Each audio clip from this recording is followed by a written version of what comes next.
What's up, everybody, and welcome to my Monday Night Raw review.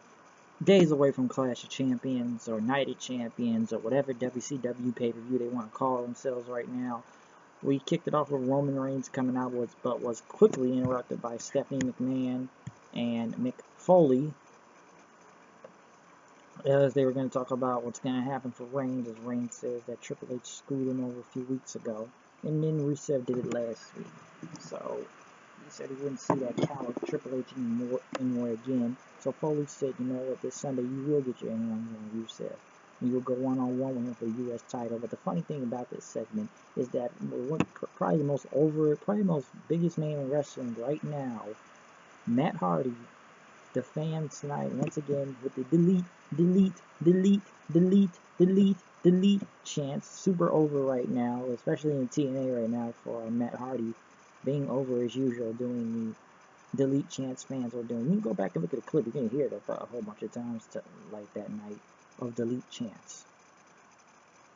But, Foley pretty much wanted to say Steph's been up and up lately, and, we got to make these matches. And tonight, since last week you were kind of screwed by people last week and get your match against Kevin Owens, tonight you will go one-on-one against him again in a steel cage match. As they said, it's a fight for survival against SmackDown, and we gotta do what we gotta do. So they booked the match tonight. But Kevin Owens says, "I am the champion right now. I am the main event. Okay, I have a match against Rollins. You are nothing." Pretty much, he told Reigns. Seth Rollins came out and pretty much looking at everybody, getting ready for his match. Then they went to the back with Stephanie and Foley about the cage match. As Lana and Rusev came up saying, Rusev says, "I have to wrestle tonight," saying like it's my wife's special night. Her DVD comes out tomorrow, saying Foley's family is miserable and pathetic as Foley. I don't know why he said, you can say anything about my family, but that doesn't change how the match. It's booked. I don't know. So you can say anything you want about Foley's family, huh? Okay. As Rusev left in, and he took a call to Chris Jericho. Rusev then went against Seth Rollins, which pretty much ended a double countout, ending with Seth Rollins jumping off a, announce table on Rusev across body. Finish was whatever, even though I guess they couldn't have any of them lose since they got big matches on Sunday. But then we went to Charlotte, talking about the double pin, since everybody knew it last week. As Brooke said that Sasha and Bayley should face each other again to determine the #1 contender again against Charlotte. But Foley said it'll be Charlotte versus Sasha Banks versus Bayley this Sunday for the, I guess we have to say, Raw Women's Champion right now because it's 2 women's titles. As Foley left and Charlotte pushed to the ground. Some people think that, I'll say this,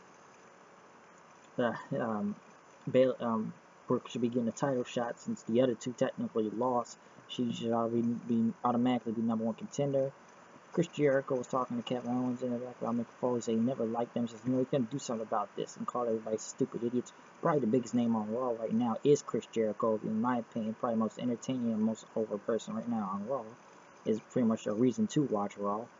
Strowman squashed Sankara, nothing much. Bayley and Sasha Banks against Charlotte and Dana Brooke. Charlotte got the win over Bayley. Obviously another loss from her, but I guess it's not that bad. Gotta keep, Bayley elevated. I was kind of find out how she was winning match after match at first. Stephanie McMahon was talking to Seth Rollins in the back, as Seth Rollins actually said, Night of Champions, and talking about her and Stephanie putting their money back in. You actually crawling back to me and stuff. I can make it your worst nightmare. But Stephanie says that do not threaten her because you don't know who I am. And pretty much Rollins said that Stephanie was a shrewd businesswoman. I think she's starting to crack nowadays. So he went on to do that, and he pretty much said, you've been cracking ever since Shane McMahon came back here.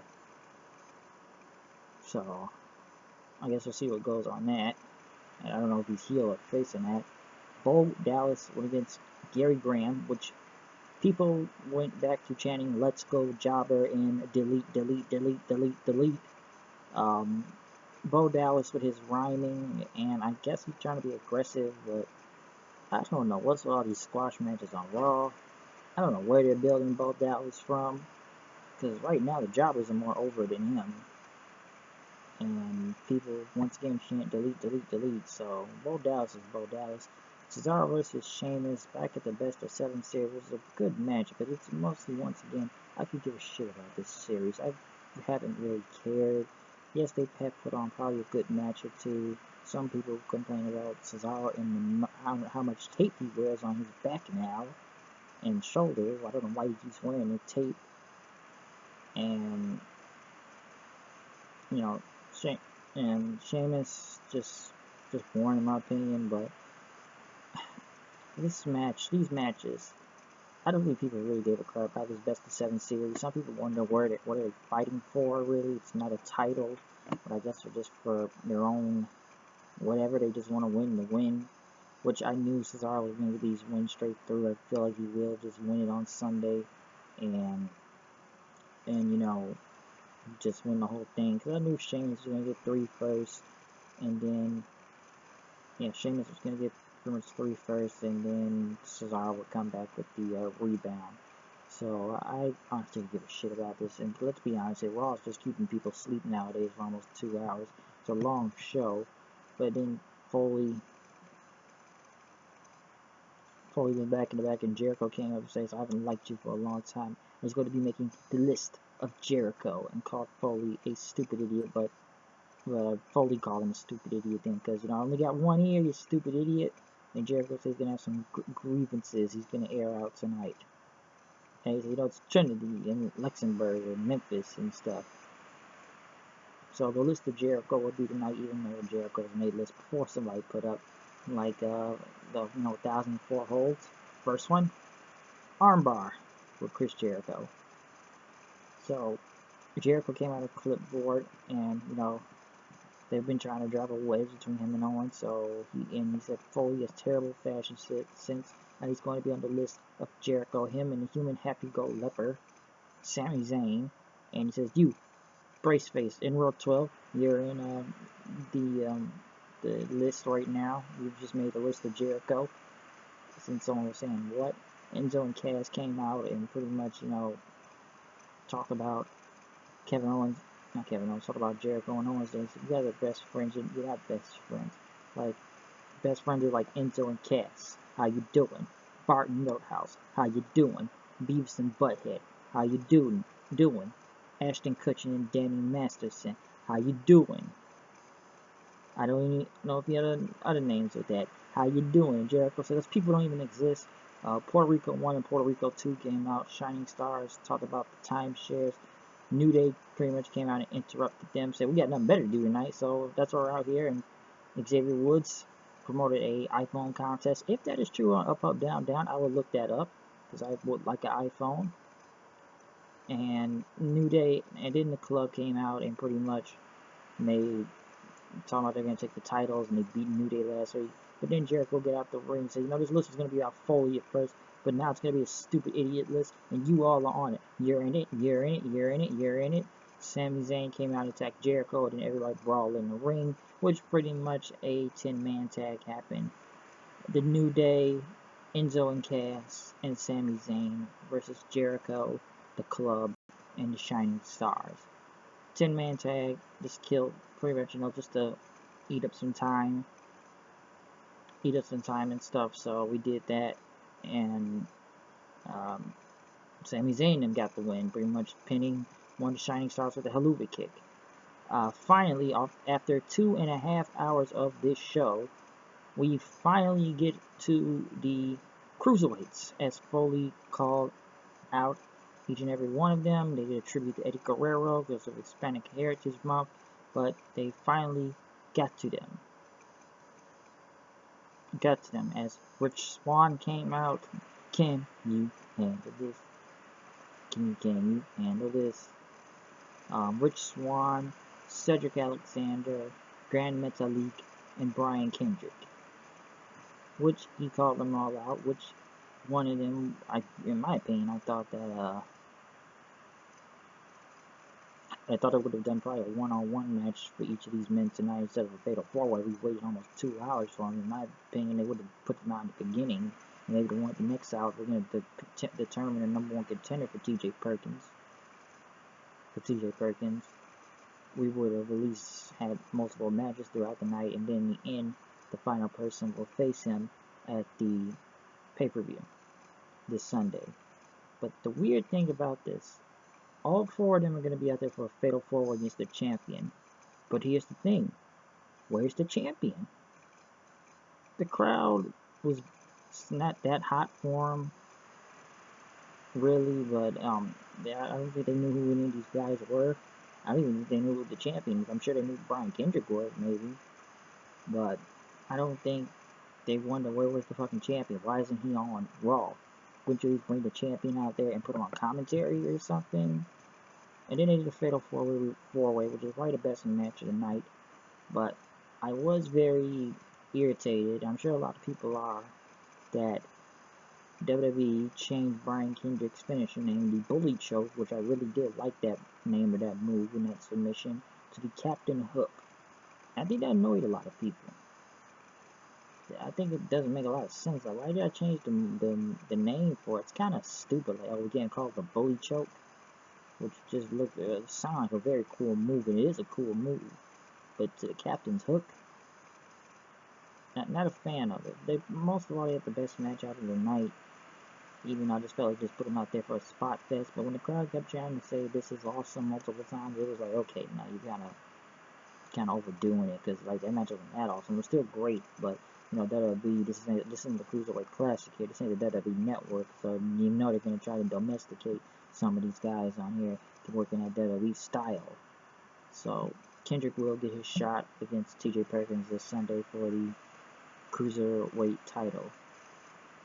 But the Cruiserweights did good tonight. They really did good. Probably the best match that somewhat waked the crowd up. And then we get to the main event. Roman Reigns versus Kevin Owens. Once again, Roman. We gotta make him look strong kicking out of every finisher. But he went against the champion, which was just very odd, really. And they went through the whole finish of who climbs the cage and who crawls out of the cage.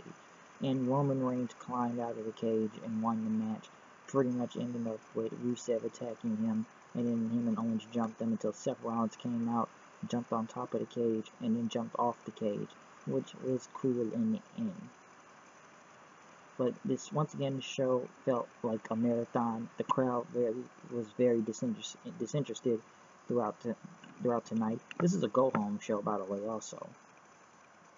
But Roman Reigns, once again, being the main event with Kevin Owens, didn't do that much, which is still a good match. But my God, we got to make Roman Reigns look strong for this Sunday as usual. But a guy that got suspended, no matter if he was suspended or how bad it is, he's still somewhat in the main event of all these shows. It still has to be overlooked on the champion sometimes. Even though I don't give a crap about the Universal title that much. Like, I'm surprised he even went over on Owens, but I guess Owens went over on him last week, but that was for the #1 contender spot. This was just because. I don't know, and I don't trust the Cruiserweights and, you know, Raw's hands. If it was SmackDown, I'd be okay with it. Raw is just very, you know, I don't know, because I know Vince and Dunn are back there trying to probably call these guys vanilla midgets in the back, the Cruiserweights. Probably actually woke up the crowd tonight, but it was just very odd that the champion was there. You at least would see the champion if he's going to compete this Sunday against the #1 contender. Where was Perkins? Like, come on, we know who he is. He's been everywhere. I don't know if he was in CZW. Somebody said, well, I know he was in TNA because he was manic with suicide. Ring of Honor, I got no knowledge of. I just been the only place I know TJ Perkins from when he was manic, you know, / suicide in TNA. In the X Division. But that's what I got to say about that. And we'll see how this whole Cruiserweight title thing goes on Sunday. But mostly, again, marathon of a show, not that good. Best thing, like I said before, the Cruiserweights and Chris Jericho. Chris Jericho probably the most overest man right now on Raw. And by the way, we got more delete chants. I believe it was the 3rd delete chant in the Roman match when he came out, and people just started chanting delete. Once again, Matt Hardy super over like usual. Hopefully, those rumors about WWE trying to take TNA's library is not true, and they do not take it. Even I know people would not even want, even people that don't like TNA would not want WWE to take TNA, because TNA's actually been on the rise again. Sure, the momentum has been slow, with Matt Hardy and them, and Lashley, and guys like Eli Drake and Mike Bennett and EC3 have really been on top of their game lately over there in TNA, and it'd be a shame if WWE tries to take it away from them. I don't think Ring of Honor has that much money to buy them either, because they got Ring of Honor on their hands right now for Sinclair Broadcasting. And come on, people really want Vince? What is Vince gonna do with the tape library? Just try to figure out the mystery, because they can't say where Sting was for the past 10 years. They can't tell where Samoa Joe was for over 10 years, or Bobby Roode or AJ Styles for over 10 years. Hell, even Team 3D for over 10 years. Really. We can't tell where any of those guys were, former TNA guys. Even with priors, maybe like Kurt Angle too, or whatever. But, come on, because if you let WWE take them, you know what will happen with TNA. It'll end up like WCW. They will fold TNA, they will bury half these guys. Half of these guys already released went to TNA, and some would have gotten better. Do you really want to see that happen to them? Or would you at least like TNA to at least gain back to its notoriety again? Like, come on. Come on, like, putting a company out of business is not good for business. It's just not. No matter what you want to say, because if there's no promotion, come on, we got to give the guys somewhere to work or anything. You don't want them to just go nowhere and not make any money. I'm sure there's a lot of indie promotions out there. We got Ring of Honor, we have Lucha Underground, hell, what culture is on the rise, and you know, New Japan Pro Wrestling and everything, and Ring of Honor. But come on, do you really want TNA to go out and let McMahon ruin it like he ruined WCW and probably will hurt a lot of these guys' careers again? If some of them will just fire these guys, because I don't think they really will go nowhere. But I don't think they're going to take the tape library. I don't think Dixie Carter is that stupid now, or Billy Corgan for letting them. I just think that's a rumor, and I think that's been shot down anyway. But I just want to get my little thoughts on that at the end. Once again, Raw was the shits. Come on, Raw drew a 1.88 rating last week. And the thing I was surprised at what I read, that Love and Hip Hop Hollywood did more better ratings than them. What's for this week, I don't know, but I gotta get to that SmackDown review for you guys, and we will see this Sunday for the Clash of Champions, live reactions for the full match card, really, which will be the Universal Champion Seth Rollins versus Kevin Owens, which I see Triple H interfering, Roman Reigns versus Rusev for the U.S. title, which he probably will go over Reigns for some reason, Brian Kendrick versus TJ Perkins for the Cruiserweights, New Day versus Club for the tag team titles, which I just see New Day winning for just some reason. Best of 7 series with Cesaro and Sheamus. Charlotte versus Sasha Banks versus versus Bayley for the Raw Women's title. Alicia Fox versus Nia Jax for the pre-show. That may be it, if I'm right. But I'm getting it off from there. I'm out of here. I'll see you guys later. Peace.